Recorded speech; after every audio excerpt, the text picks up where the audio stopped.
кто твой пастор? Es prasu, kurš tavs mācītājs? Он говорит, Иисус Христос. Viņš saka, Jēzus Kristus. Я говорю, а какая твоя церковь? Es saku, kur tev draudze? Вселенская.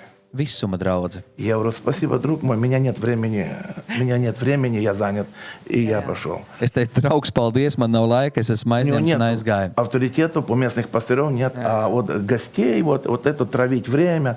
Если у человека нет авторитетов, не может найти место, где расти, где питаться, где быть полезным, даже если ты не можешь питаться, то хоть чем-то ты служи. Un, ja cilvēkam nav nekādas autoritātes, viņš nav nevienā vietā, kur viņš varētu būt par svētību, vai pat ja tu nevari no viņiem saņemt, tad dot viņiem kaut ko.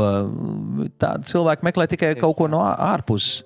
И хотя я сегодня уже не руководящий пастор, Un kaut gan es neesmu vairs vadošais но я mācītājs, хочу сказать, es gribu teikt, что церковь draudze, – это единственное место, tā ir vienīgā vieta, которое является платформой для духовного роста, для духовного продвижения. kas ir kā platforma garīgai izaugsmē, garīgai dуховной защиты. iešanai, garīgai aizsardzībai.